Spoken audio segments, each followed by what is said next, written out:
Bonjour à tous et à toutes, j'espère que vous allez bien. Alors nous voilà pour notre prochaine vidéo. Donc on continue sur l'interrogation de la représentation du monde en partant cette fois-ci non plus des sciences mais de l'art, puisqu'on va interroger aujourd'hui une technique essentiellement picturale qui est la perspective. Alors pourquoi parler aujourd'hui de perspective? Eh bien d'abord parce que la perspective est inventée donc au XVe siècle, c'est-à-dire de façon contemporaine des révolutions scientifiques qu'on a pu étudier dans la vidéo qu'on a vue la dernière fois. Et du coup, la perspective va porter les interrogations liées à la représentation du monde que la révolution scientifique a également soulevées. Donc il y a une espèce de concomitance en fait de réflexion sur comment faire pour représenter le monde, comment faire pour le concevoir. Et on va voir que figurer le monde, finalement, ce n'est pas si facile que ça. Et en particulier, ça va supposer des outils techniques et des hypothèses assez fortes sur la nature même du monde. Alors, pour en arriver à la perspective, on va repartir de l'exigence de la représentation, puisque quand on dit qu'on doit représenter quelque chose, on peut supposer par là qu'il faut figurer le monde tel qu'il est.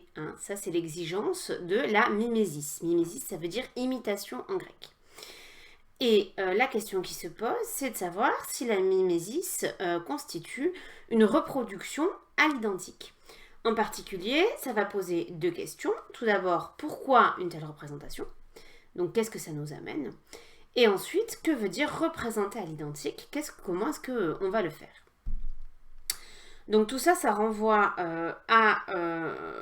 au problème de la mimésis, dont on avait déjà parlé dans la vidéo sur Le monde est un théâtre. Donc je vous rappelle ce qu'on avait dit donc, dans cette vidéo-là. La mimésis, c'est un concept qui est en particulier travaillé par Aristote dans les politiques et les parties des animaux, et ainsi que la poétique, j'ai oublié de mettre la référence. Donc, dans la poétique en particulier, Aristote explique que la mimésis permet de mettre au jour finalement la rationalité des objets. C'est ce qu'on appelle en fait la partie très particulière de la mimésis qui est la catharsis.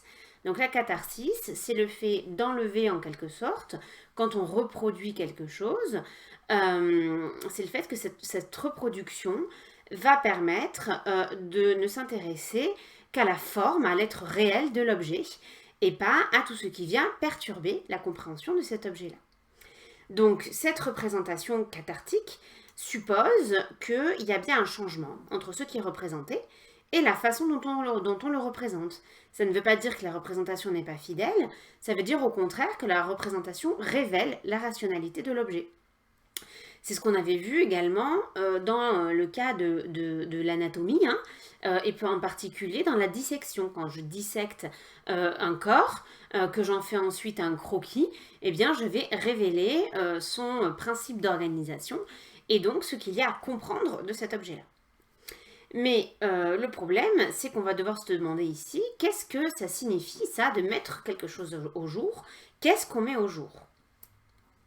Donc on va commencer par revenir à cette idée de représentation à l'identique des objets. Qu'est-ce que ça veut dire que représenter quelque chose à l'identique? On s'aperçoit qu'il y a un changement vraiment majeur dans la signification des œuvres peintes à partir du XIVe siècle, puisque avant cela, on va s'appuyer, en particulier pendant toute la période moyenâgeuse finalement, enfin médiévale, on s'appuie sur un art qui est conventionnel, qui est symbolique. Qu'est-ce que ça veut dire ça? Ça veut dire que l'art, que ce soit essentiellement la peinture ou le théâtre, s'adresse à des individus qui ne savent finalement pas lire. Et donc, il y a une visée pédagogique de l'art, l'art devant montrer aux individus les leçons notamment bibliques. Donc on retrouve ça dans les églises, puisque les passages des épisodes de la vie du Christ sont peints par les peintres. On retrouve ça également au théâtre, avec des petites piécettes qui s'appellent des moralités, notamment on retrouve ça en Angleterre et en France, et qui représentent soit des leçons morales, soit des épisodes de la vie du Christ. Donc dans tous ces cas-là, Il ne s'agit pas vraiment de rendre ressemblant quelque chose, donc de véritablement reproduire à l'identique, de créer une illusion de présence, mais bien de faire passer un message. On va donc figurer le monde par un symbole qui le représente, qui renvoie, plus qu'il ne limite, d'accord? Donc, peu importe si mon Christ n'est pas véritablement ressemblant, ce qui importe, c'est qu'on comprenne cet épisode de sa vie qui est peint sur la fresque de l'église. Donc ici, la peinture est un substitut en réalité à l'écriture et elle doit faire comprendre plus qu'apparaître et donc plus que véritablement représenter.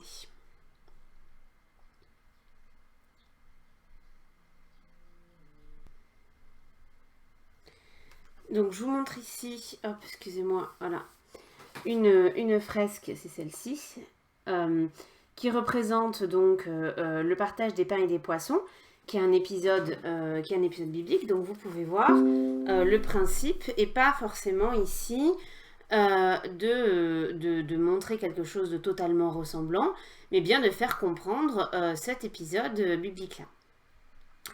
Alors, évidemment, ça ne veut pas dire qu'on ne sait pas représenter à l'identique. Hein. On sait, ou en tout cas on a su le faire, au moins pendant l'ère hellénistique, hein, mais simplement, c'est pas forcément la fonction première qu'on attribue alors à l'art. Et donc, c'est pas dans ce sens-là que l'on estime que l'on doit représenter le monde. Hein. La représentation du monde, à ce moment-là, ça ne veut pas forcément dire donner l'illusion que c'est réel, mais ça veut dire en donner le sens et la raison. Donc, il existe bien un certain type de perspective à l'époque, hein, même si c'est pas celui dont on va parler aujourd'hui. Une perspective qu'on appelle alors objective, parce qu'elle est censée représenter les objets tels qu'ils sont réellement et non tels qu'on les voit. Donc la perspective, dans cette optique-là, est construite contre le point de vue du sujet, le point de vue du sujet étant déformant par rapport à la réalité. Donc c'est le cas par exemple de la perspective hiérarchique. Hein. Je ne vous ai pas mis de tableau, parce que je vous en ai mis beaucoup après. Donc la perspective hiérarchique, c'est une perspective qui va représenter des personnages, par exemple, avec une taille modifiée en fonction de leur importance. Donc c'est pour ça que très souvent, on va voir des tableaux avec des bébés Jésus qui ont l'air énormes. Donc on se dit à chaque fois, mon Dieu, mais qu'est-ce que c'est que ce bébé monstrueux? Il n'est pas monstrueux, il est juste en quelque sorte mis aux normes de son importance. Hein. Donc cette perspective a pour but de rétablir en quelque sorte la grandeur réelle des objets par opposition à la façon dont nous le percevons. Donc il y a un double mouvement ici qui est a priori paradoxal, hein, puisqu'il faut représenter les objets tels qu'ils sont. Et tels qu'ils sont, en fait, ce n'est pas forcément tel qu'on les voit. Et donc c'est par exemple le cas quand on voit quelque chose qui est loin. Que je vois un arbre au loin petit ne veut pas dire qu'il est petit. Au contraire, il est grand, c'est juste qu'il est loin. Et donc, on va considérer qu'il faut rétablir finalement la taille réelle de cet arbre. Donc ici, représenter, c'est donner à voir, plus que donner l'illusion de voir à nouveau. Il y a du coup, dans la représentation, une explication de ce que l'on voit, de façon peut-être naïve, en perspective subjective. Donc on rétablit ce que ça devrait être exactement. Et ça, c'est une forme en fait d'interprétation d'Aristote, puisque il nous dit que la mimésis cathartique doit montrer l'être réel des choses. Et bien voilà, c'est ce qu'on fait. Le problème, c'est qu'évidemment, il y a une autre façon de concevoir cette mise au jour qui, elle, va plutôt porter à la ressemblance. Donc c'est pour ça que la perspective, dans un premier temps, est envisagée comme outil mimétique. Donc à la première Renaissance, hein, donc c'est-à-dire la première partie de la Renaissance, jusqu'au XVe siècle à peu près, il y a une redécouverte de certaines connaissances artistiques, grecques notamment, et la révolution scientifique, dont on a déjà parlé, qui va porter à mettre l'homme finalement au centre du monde. Hein. C'est le début de l'humanisme. Donc en particulier, on retourne à des prétentions mimétiques plus fortes à partir de Giotto en 1305 à peu près. Donc il y a un peintre italien qui cherche à donner l'illusion, notamment de la profondeur, et non pas seulement à s'appuyer sur des codes conventionnels. Donc cette recherche de l'illusion va impliquer de trouver des techniques pour faire en sorte que le produit de l'art puisse être confondu avec la réalité. représenter le monde va devenir alors en donner une copie ressemblante, voire bluffante, puisqu'il est possible de les confondre, c'est-à-dire de prendre l'un pour l'autre. En peinture comme au théâtre, qui sont les deux arts dans lesquels on retrouve à la fois le désir de représenter le monde à l'identique et la prétention de l'encercler dans une finitude organisée, la scène ou le cadre. Donc dans ces deux disciplines, l'exigence mimétique va impliquer d'inventer des nouveaux moyens pour créer cette illusion. Et ce moyen, notamment, va être la perspective, même si ce n'est pas le seul. Cependant, donc, la perspective ne va pas être simplement un outil technique, mais elle va revêtir une signification fondamentale en termes de compréhension du monde et de sa représentation. Alors, il existe différents types de perspectives. La perspective hiérarchique, on en a déjà parlé. C'est celle dans laquelle le Christ, par exemple, va être plus grand que les autres personnages. Mais il y a aussi la perspective atmosphérique, qui consiste à mettre des tons chauds devant et froids ou plus contrastés, moins contrastés, plus subtils, derrière pour donner une impression de profondeur. La perspective de réduction, donc où je dessine les choses de plus en plus petites au fur et à mesure qu'elles s'éloignent.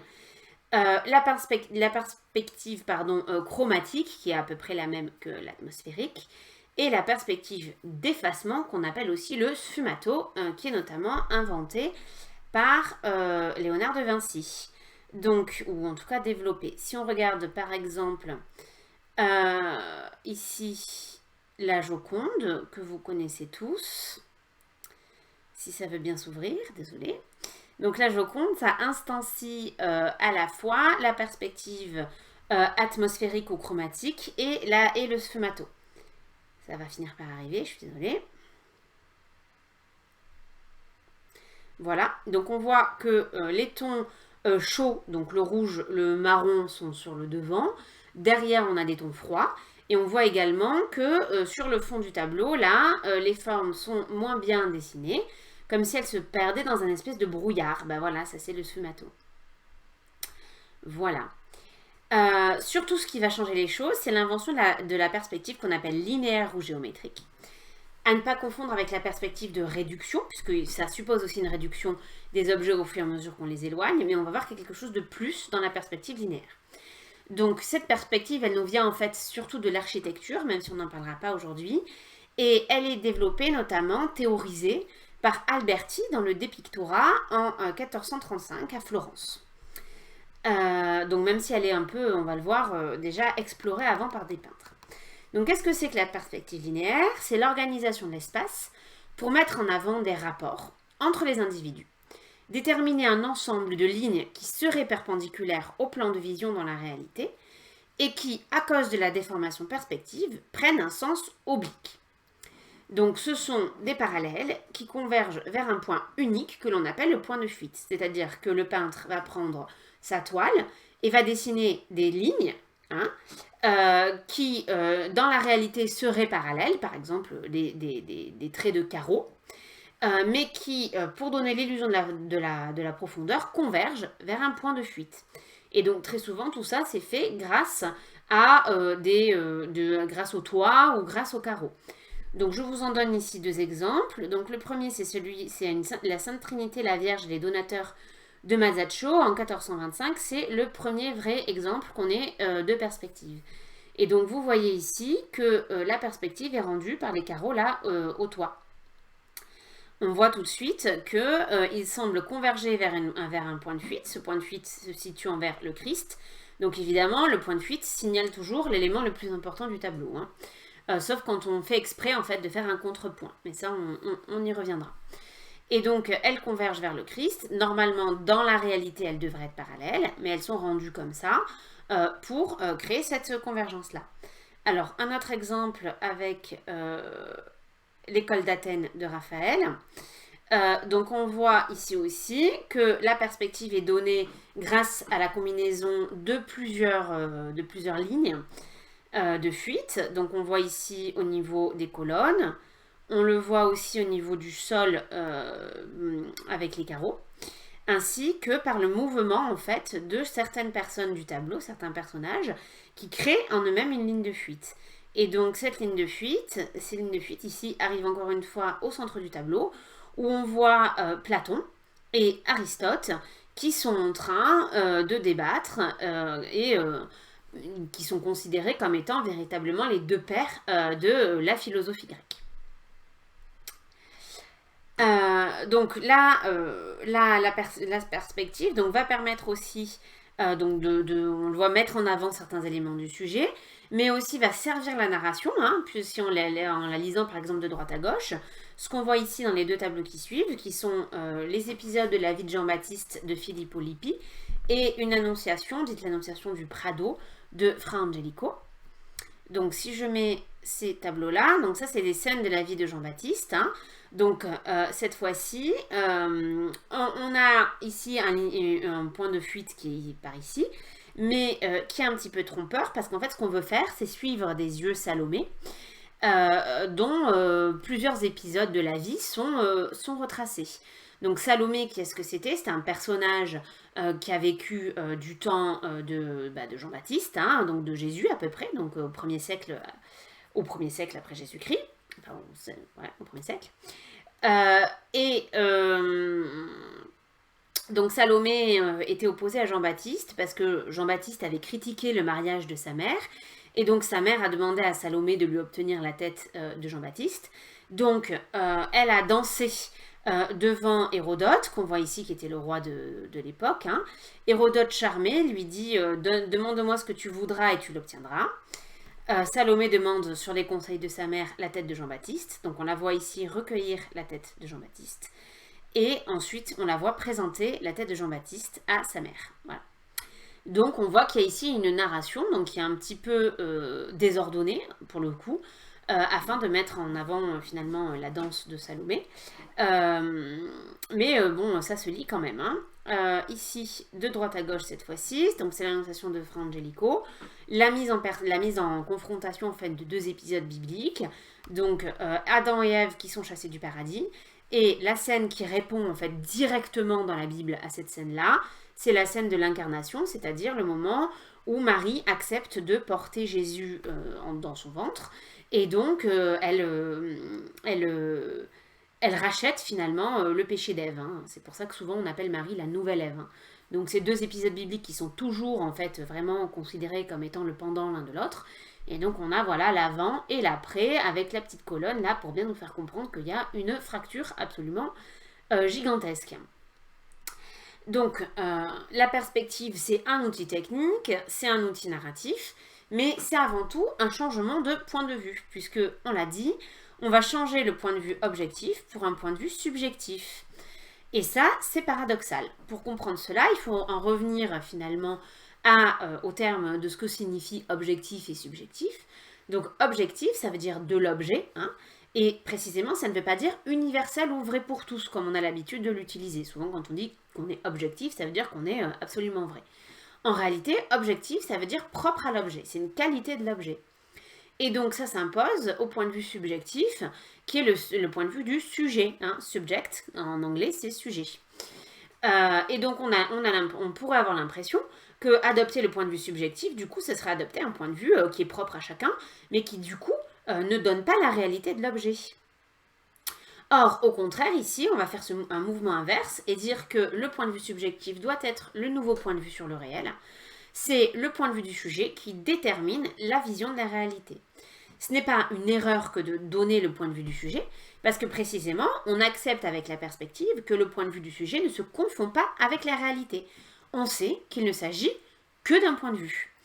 On sait aussi que le réel n'est accessible que par notre point de vue, et donc on cesse de prétendre atteindre à une objectivité absolue qu'en fait, on ne peut jamais saisir directement. Hein. Un point de vue objectif, ça serait toujours une reconstruction à partir des différents points de vue qu'on a pu prendre. Mais personne n'est capable de s'extraire de sa propre subjectivité. Donc, dans la perspective, le fait d'accepter la perspective, c'est aussi le fait d'accepter qu'on est nécessairement limité par notre point de vue et qu'il vaut mieux reconnaître ce point de vue-là plutôt que de prétendre, en quelque sorte, enjamber notre subjectivité et aller directement à l'objet.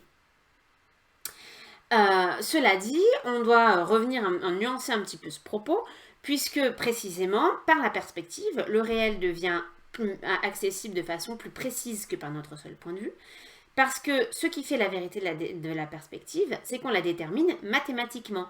C'est-à-dire que la perspective est aussi guidée par un rapport mathématique entre l'objet et l'œil qui le voit. Et donc, on peut très bien, en retraçant les plans au sol, en redonnant la juste mesure des choses, arriver finalement à la mesure de l'objet tel qu'il est dans la réalité. Donc je peux très bien, en mesurant, je sais pas moi, prenons du coup, voilà. Là je vois que Adam est plus petit que ce qu'il est en réalité. Je peux très bien faire le rapport entre la taille d'Adam et la taille de Marie. Et ensuite remettre Adam à l'échelle de Marie. Donc tous les points de vue finalement sont contenus, si ce n'est réellement, du moins en théorie, mathématiquement, dans un tableau fait en perspective, justement parce que c'est pas fait n'importe comment, hein, c'est fait mathématiquement. Donc tout ça, ça renvoie bien à la volonté d'appuyer la représentation sur des certitudes scientifiques, de le renvoyer à une réalité mathématique du monde. Et ça, on l'avait vu précédemment dans la révolution scientifique. Donc vous voyez que les différentes exigences se rejoignent ici. Hein. La réalité, le fond du problème ici, c'est bien de reconnaître à la réalité un caractère mathématique et donc compréhensible. Et donc on va essayer, pour reprendre le mot de Vinci, de faire de la peinture une chose mentale, hein, una cosa mentale, appuyée sur le savoir scientifique et non sur des découvertes purement empiriques. Tout cela est prolongé en plus de ça par des découvertes d'optique qui viennent du monde arabe et qui sont prolongées par les travaux notamment de Descartes, hein, qui vont réfléchir, qui va établir les lois de la réflexion et de la réfraction. Et donc comprendre comment la lumière se comporte sur les phénomènes. Alors, notons en passage qu'il existe d'autres procédés pour donner l'illusion de la réalité, et notamment l'illusion que des personnages sortent du tableau, hein, comme le fait la perspective, c'est-à-dire donc qu'ils partagent l'espace du spectateur, donc d'autres façons de créer des trompe-l'œil, de créer une illusion. Donc ça notamment, c'est les raccourcis et la gestion des cadres, que je vous montre rapidement dans deux tableaux ici. Donc ici, on voit dans la Joconde, vous voyez, cette illusion de réel est créée par le coude ici de Mona Lisa, qui semble s'appuyer en quelque sorte sur un muret qui nous séparerait à peine d'elle en fait. Hein. Donc ça crée comme un espace commun avec nous. Et on le voit encore davantage ici, c'est dans le retable de Van Eyck. Donc ça, c'est les panneaux latéraux du retable. Et on voit notamment ici le pied de Adam qui semble sortir du cadre. Hop, on le voit ici en gros, voilà. Donc là, Van Eyck a peint le pied en raccourci par-dessus un cadre, et donc on a l'impression qu'il est en train d'en sortir. Donc ce sont d'autres procédés qui permettent de créer l'illusion que la perspective recherche. Donc comme on l'a dit, la perspective ne se limite pas à une technique, elle va surtout avoir une portée symbolique. La perspective renvoie en effet à une double signification. D'un côté, on essaie de rendre compte mathématiquement du réel, en respectant les lois de l'optique, et en modelant exactement la façon dont les choses nous apparaissent. De l'autre, la perspective signifie aussi la multiplication des points de vue, et leur opposition, ou en tout cas leur distinction, avec un point de vue qu'on dirait réel ou absolu, qui rendrait compte de la chose telle qu'elle est vraiment, sans en passer par un point de vue particulier. La multiplicité des points de vue permet alors de dire la complexité du monde, mais aussi de montrer qu'il y a dans le monde de l'irreprésentable, que le regard humain ne peut pas épuiser la complexité du réel. Donc l'idée que finalement, il y a toujours un nombre de points de vue totalement infini sur un même objet. Hein. C'est là qu'on voit toute la différence finalement entre la peinture, qui suppose un point de vue unique, et la sculpture, dont on peut faire le tour. Hein. Quand j'ai une sculpture, je peux adopter des points de vue divers dessus, moi en tant que spectateur. Alors que dans la peinture, on va me forcer à avoir un point de vue unique. Ça, c'est juste une petite ouverture vers le monde contemporain. C'est justement un des principes en fait de la peinture de Picasso, qui a essayé de multiplier les points de vue concomitants plutôt que de se limiter à un seul point de vue. Donc là, je vous donne les Demoiselles d'Avignon parce que c'est un grand... voilà. C'est un immense tableau. On le voit ici, notamment avec le choix, la façon dont les nez sont peints. Vous voyez, on dirait qu'ils sont de travers. Ils ne sont pas de travers, ils sont peints selon une autre perspective. Et donc ici, Picasso nous fait apparaître simultanément des points de vue totalement différents. Donc c'est un retravail de la perspective. Et on voit donc que la perspective comme outil technique est en réalité très riche du point de vue de sa signification sur le réel. Donc ici, on va accepter que le réel suppose une multiplicité de points de vue, mais qui en un sens ne sont révélés que à partir du moment où on en choisit un, ou plusieurs, hein, dans le cas de Picasso d'ailleurs. Mais il faut choisir en fait pour les révéler. Donc là, la symbolique de la perspective est en particulier utilisée dans la peinture religieuse à la Renaissance, et notamment dans l'œuvre de Piero della Francesca et de Fra Angelico, dont on va étudier ici deux annonciations. Alors, qu'est-ce que c'est que l'annonciation? C'est une scène biblique lors de laquelle l'ange Gabriel vient annoncer à Marie, mère de Jésus, qu'elle va porter le Fils de Dieu. Et par la parole même de Gabriel, par le fait que Gabriel lui demande si elle veut bien porter Jésus, et Marie répond qu'elle est la servante du Seigneur, Jésus-Christ s'incarne. Et donc il apparaît dans le ventre de Marie. Hein. C'est un des deux grands mystères des dogmes chrétiens, avec la résurrection, forcément. Donc, il y a là une impossibilité qui est même soulignée dans la Bible, puisque Marie répond d'abord à Gabriel. Mais comment cela serait-il possible? Je n'ai jamais connu d'homme. Et Gabriel lui répond que à Dieu rien n'est impossible. Et c'est alors que Marie dit qu'il en soit fait de moi selon ton verbe, je suis la servante du Seigneur. Donc il y a une profusion d'annonciations toscanes vers 1440, hein, et qui s'explique par une adaptation symbolique de la perspective, qui est une forme technique, à un problème religieux. Donc l'annonciation et l'incarnation, hein, ça va les deux ensemble, c'est quelque part le surgissement de l'infini, c'est-à-dire Dieu, dans le fini, puisque Jésus, qui est aussi Dieu, hein, selon le principe de la Trinité, hein, Dieu est à la fois un et trine, trois. C'est-à-dire qu'en Dieu, il y a toujours Dieu, le Christ et l'Esprit Saint. Donc on dit que Dieu est trine, c'est la Trinité. Donc Dieu l'infini se retrouve incarné dans le fini, c'est-à-dire dans un homme mortel, Jésus-Christ, qui a existé historiquement. C'est donc le surgissement aussi de l'éternel, puisque Dieu existe de tout temps, dans l'événementiel, dans l'historique, et du divin dans l'humain. Et ça, c'est éminemment irreprésentable. D'accord ? Et la perspective va donner deux moyens picturaux pour représenter ce mystère absolu qui fascine tant l'époque de la Renaissance. Donc le premier moyen, ça va être d'utiliser une distorsion dans la perspective. Le premier qui a l'idée de faire ça, c'est Lorenzetti, dont je vous montre ici un exemple de perspective encore balbutiante. Hein. Donc c'est ici une annonciation de 1344 et donc il s'en approche, mais en réalité quand on fait le plan au sol, on se rend compte que la perspective n'est pas encore parfaitement aboutie. En particulier, il y a des objets qui sont en fait en dehors de la perspective. Hein. On la retrouve sur le sol, mais elle englobe pas forcément finalement les deux personnages, mais c'est quand même une façon, il commence quand même à trouver qu'il y a un moyen technique ici intéressant, puisque le cadrage au sol permet de séparer, grâce à la colonne aussi, l'espace de l'ange Gabriel et de Marie. Et alors là, ça se voit pas forcément très bien, mais il y a ici les paroles qui se disent qui sont dorées, hein.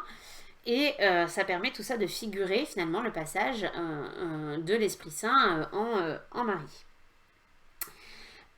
Donc juste après Lorenzetti, donc Lorenzetti est suivi de près par son disciple Piero della Francesca, qui en 1470 peint cette annonciation-là.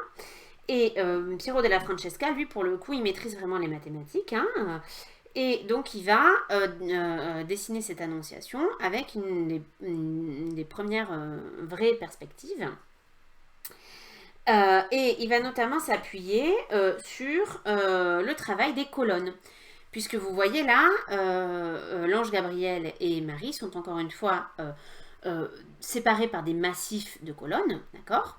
Et on a l'impression que, enfin c'est pas qu'une impression, c'est comme ça, le massif de colonne de droite, la ligne de colonne s'avance plus que celle de gauche, d'accord? Donc celle de gauche, elle s'arrête un peu à l'arrière de l'ange Gabriel, et celle de droite, elle va devant Marie.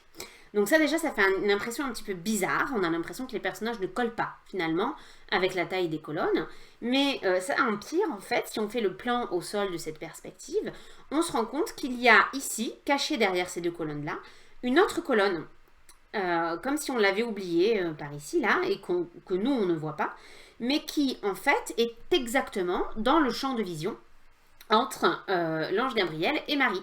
Donc, techniquement, l'ange Gabriel et Marie ne se voient pas, en fait, si on fait le plan au sol. Donc ça paraît vraiment très étrange. Comment ça se fait qu'un peintre aussi doué que Piero della Francesca ne soit pas capable de faire un plan comme ça, ne se rende pas compte que son truc ne marche pas du tout, que ses personnages sont trop gros, que ses colonnes sont foutues n'importe comment. On sait qu'il maîtrise parfaitement bien tous ces outils-là, donc il y a forcément une explication derrière. Et cette explication, en fait, elle est donnée par la symbolique du Christ, qui est donc représentée souvent dans les tableaux de manière donc symbolique.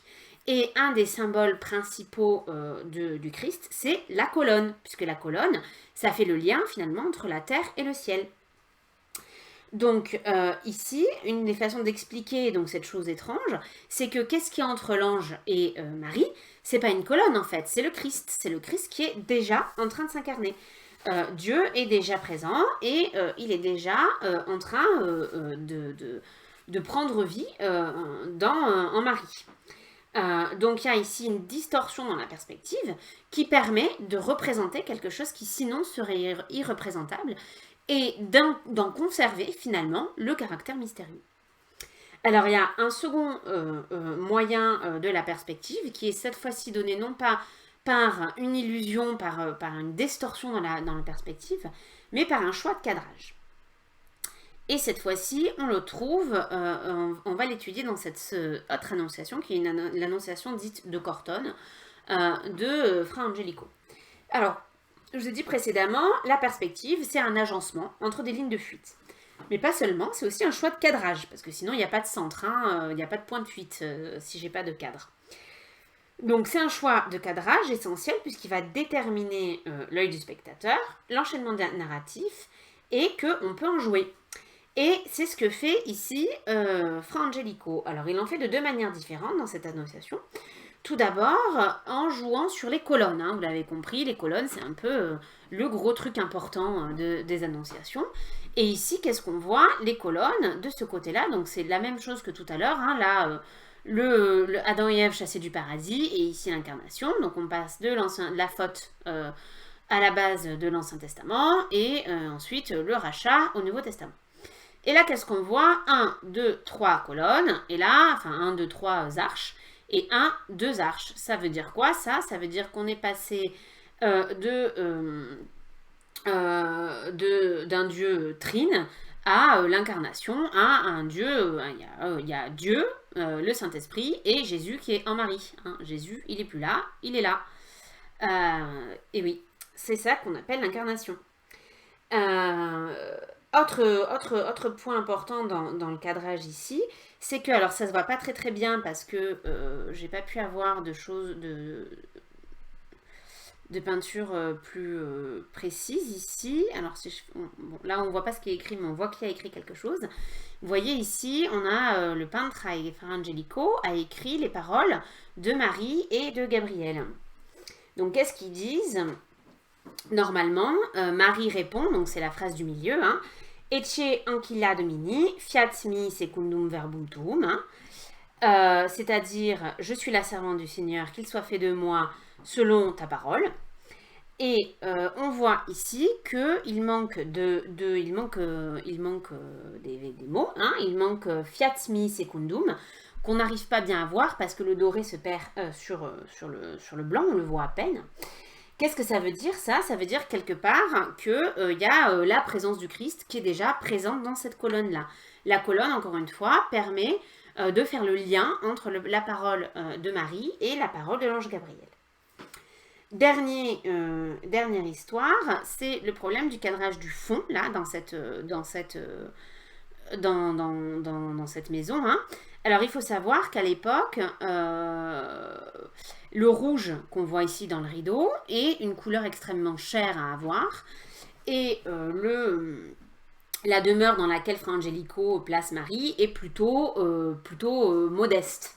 Donc on ne comprend pas trop pourquoi est-ce qu'il y a cette couleur étrange dans le cadre. Et si on regarde en plus de ça la perspective au sol, on se rend compte que ce lit, qui est en arrière-plan, ne cadre pas du tout en fait. Il ne marche pas, il ne rentre pas dans la perspective. Or, précisément, la perspective doit mesurer le monde, mais ici, c'est le mystère de l'incarnation qui échappe à la perspective. Le lit avec cette couleur rouge ressort de la perspective. Et pourquoi cette couleur? Parce que c'est une couleur qui est représentative de la fertilité, forcément, hein, c'est rouge sang. Donc simplement, alors je sais que ça paraît un peu fou qu'il y ait tout ça dans un tableau, mais alors Fra Angelico est un immense génie. Et l'autre génie, c'est un philosophe qui s'appelle Daniel Arras, à qui j'emprunte donc ses analyses de tableaux et dont je vous donnerai la référence parce qu'il fait des analyses vraiment passionnantes. Pour tous ceux d'entre vous qui suivez également les cours d'art, c'est vraiment passionnant, et pour les autres aussi d'ailleurs. Donc si on suit tous ces exemples, finalement, représenter, c'est pas seulement imiter, c'est aussi faire apparaître, c'est rendre visible ce qui est sous-jacent. Ce qui ne peut pas être vu précisément parce que ça n'est pas visible. C'est ce qu'on avait déjà suggéré avec l'exemple des amphithéâtres d'anatomie. Représenter, c'est donner à voir ce qui ne peut pas être vu. C'est extrêmement paradoxal puisque, comme on l'a vu, cette exigence-là marque le point de départ d'une science fondée sur l'observation. Donc, on voit ici que l'observation, c'est pas une observation naïve, c'est pas celle qui se donne directement à moi, mais elle doit bien être conçue comme construite, c'est-à-dire comme mise en place par la médiation des mathématiques et de l'optique, ainsi que par des théories scientifiques qui invitent à voir le monde sous le prisme d'hypothèses explicatives. Donc, si je veux vraiment voir quelque chose, faire une expérience qui va me permettre de vraiment observer le monde, eh bien, il faut que j'ai choisi, par exemple, je sais pas, le moment de la journée, ce que je regarde exactement, la hauteur de ma loupe, ce genre de choses. Donc, représenter, c'est en un sens figurer le monde en fonction de ces hypothèses, pour voir laquelle permet de faire le mieux apparaître le réel. Il faut alors suggérer un danger de taille dans la représentation, et en particulier dans la perspective, puisque la naissance de la perspective, elle est politique. La peinture perspective géométrique voit le jour à Florence, je l'ai déjà dit, et elle est encouragée par Côme l'Ancien, qui est donc le dirigeant de Florence, après son retour d'exil en 1434. Quand il rentre d'exil, il cherche à s'opposer à la famille Strozzi, à Palla Strozzi, qui est son grand ennemi et qui le fait exiler quand il rentre. Et Strozzi, lui, soutenait les peintres gothiques, en particulier Gentile da Fabriano, dont la peinture est complètement luxueuse à souhait, pleine d'or, pleine de détails, absolument pas fait en perspective. A l'inverse, la perspective, elle est héritée de techniques architecturales qui vont rechercher la simplicité et la sobriété. Et donc, soutenir la perspective, c'est s'opposer à un autre type de peinture, mais aussi, du coup, indirectement, à une autre famille. Plus encore, la perspective elle-même, elle est politique, puisqu'elle se construit d'abord comme un lieu d'architecture. Elle permet de construire des places, des églises, qui sont des lieux où on se retrouve. Où finalement le peuple apparaît parce qu'il s'y trouve, parce qu'on y fait des discours, parce qu'on y vit finalement. Et donc c'est en quelque sorte une métaphore pour une scène sur laquelle l'histoire se déroulerait. Ça on en a parlé du coup dans la vidéo sur Le monde est un théâtre. La perspective va servir alors à représenter des histoires, certes, mais aussi l'histoire avec un grand H, le déroulement des événements dans le temps. Elle va permettre donc une solennité dans la représentation, une séquence narrative qui permet d'ancrer le passage du temps au regard de l'éternité. Représenter le monde va alors constituer un défi pour les peintres, mais aussi pour les physiciens qui étudient l'optique. alors même que l'on se dote des moyens qui permettent de rendre les œuvres les plus ressemblantes possibles, on se rend compte que l'invisible est au cœur du visible, qu'il y a un indépassable dans la représentation. La représentation a une limite indépassable, si ce n'est en cherchant des moyens détournés, comme on l'a vu avec les annonciations, à représenter l'irreprésentable, ou du moins son absence. Donc cet irreprésentable, ça peut être Dieu, mais ça peut être aussi l'infini. Et donc cette perspective, ça va mettre en danger le principe même de la connaissance du monde et de sa représentation dans un second temps de la Renaissance. Je vous ai dit tout à l'heure qu'il y avait une première Renaissance.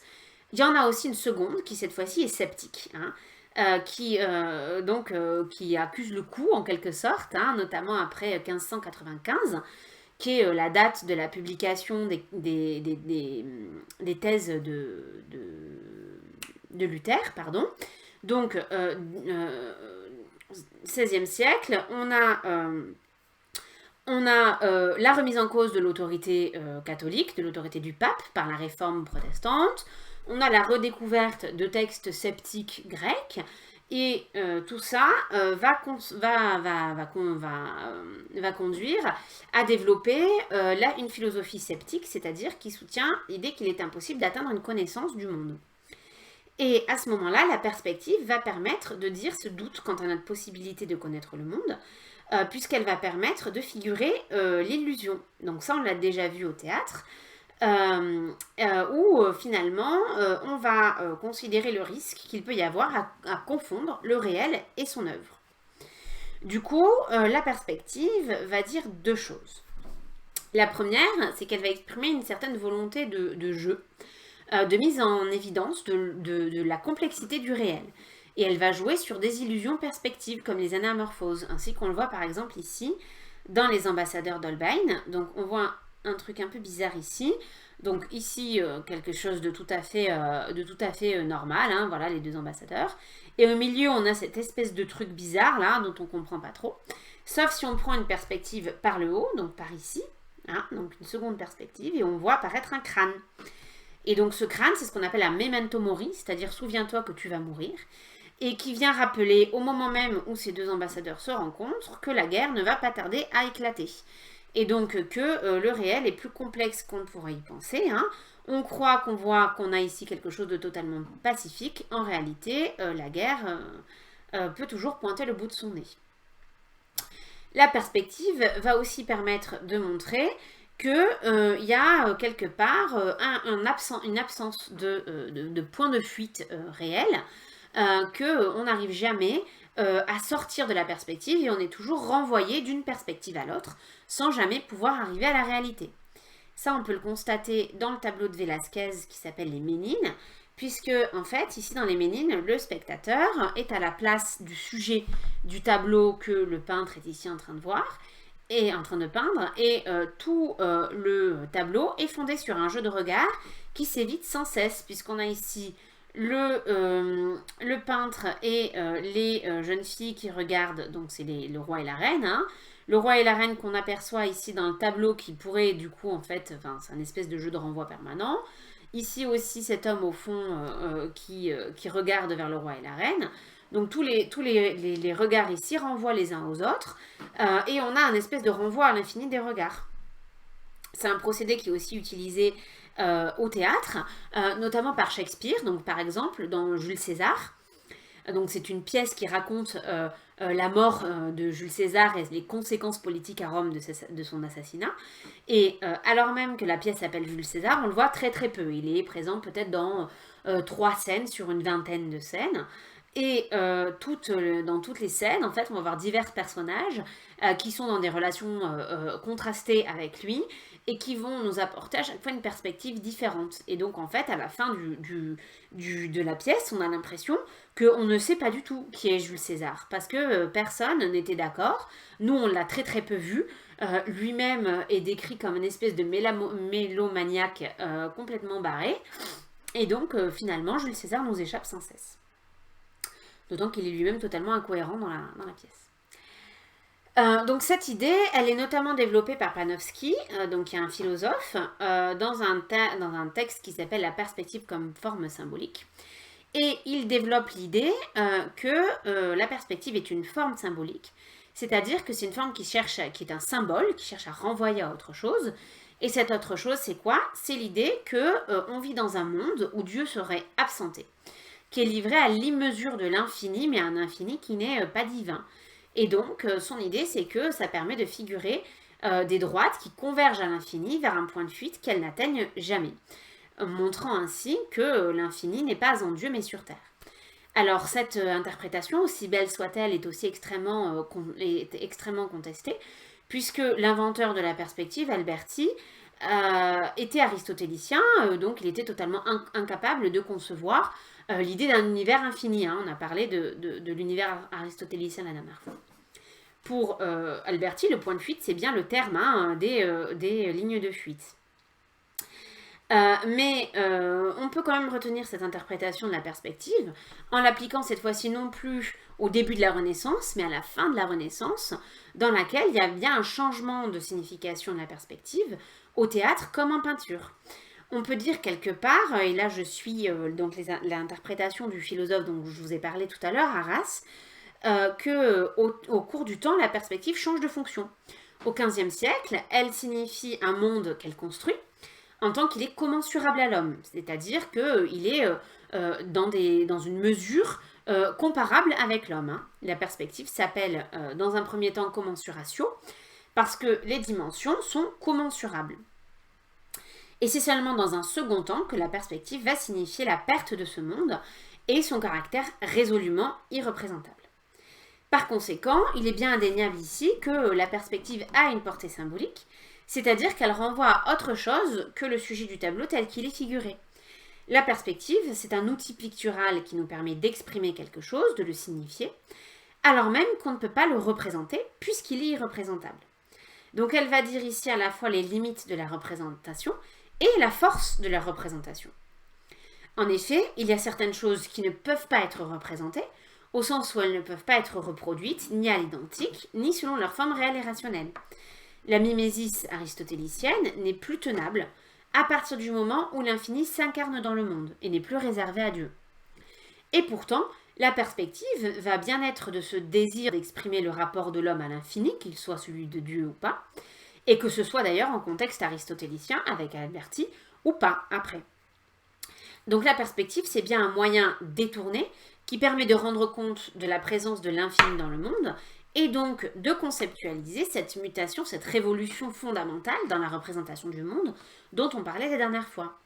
C'est de fait un motif qui est particulièrement courant à l'époque, comme dans le cas des Ménines, on va réfléchir à un infini optique figuré par la confrontation de deux miroirs. Vous avez déjà dû faire cette expérience-là, si vous mettez deux miroirs en même temps, et bien en fait ça fait un petit peu ça, on a une impression d'infini. Ça se renvoie sans cesse l'un à l'autre. Et ça on le retrouve en peinture, on le retrouve aussi au théâtre, avec des pièces comme Hamlet, où on ne sait jamais véritablement si Hamlet est fou, s'il n'est pas fou, s'il est en train d'avoir une illusion ou pas, parce qu'il rencontre des fantômes, alors il ne sait pas, est-ce que c'est un fantôme, est-ce que c'est pas un fantôme, est-ce que je rêve, est-ce que je rêve pas, etc. Ou dans d'autres pièces, comme La vie est un songe, par exemple de Calderon, pendant laquelle les personnages font croire pendant toute la pièce à un autre personnage qu'il vit la réalité, alors qu'ils sont tous en train de jouer la comédie. Et donc il y a toujours cette angoisse finalement qu'on ne sort jamais de l'illusion et on ne sait jamais quand on y est ou pas. Donc pour conclure,